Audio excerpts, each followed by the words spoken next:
Mes frères et sœurs, il est écrit dans Matthieu 15, versets 19 et 20.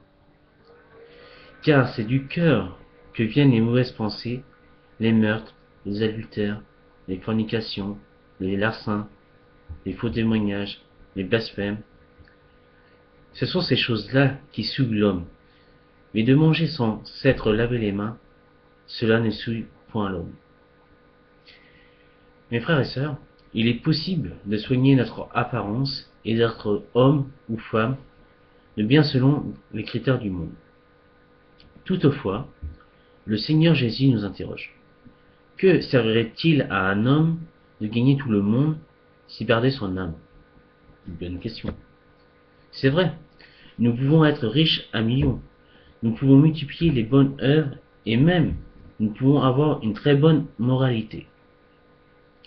Cela ne sera toutefois pas suffisant pour acheter notre âme. Son prix est bien trop élevé. Certes, nous pouvons tromper les hommes par notre apparente piété.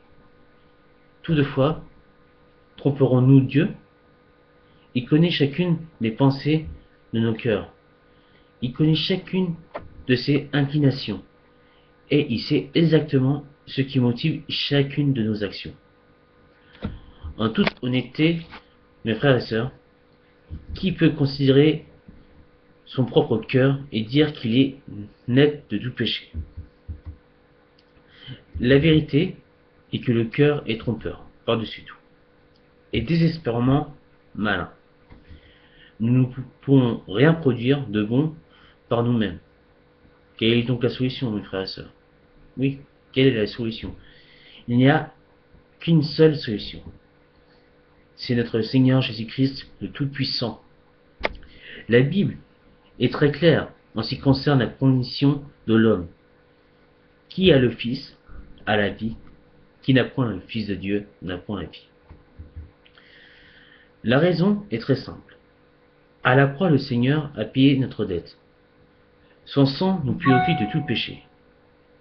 Ainsi, si nous plaçons notre foi en Jésus-Christ, Dieu nous impute sa justice. Si nous sommes pardonnés, il n'y a donc plus de condamnation et nous sommes passés de la mort à la vie. Par contre, si nous rejetons le témoignage de l'amour de Dieu, manifesté en la personne de notre Seigneur Jésus, il ne reste que notre justice souillée pour paraître devant Dieu. Autant dire, mes frères et sœurs, qu'elle ne pèsera pas bien lourd dans la balance lorsque Dieu nous approuvera par son juste jugement.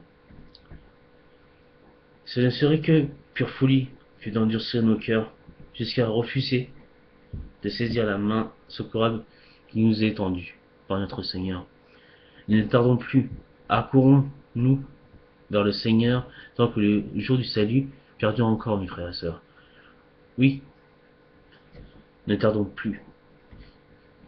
Mes frères et sœurs, je vous souhaite une très bonne journée et que Dieu vous bénisse.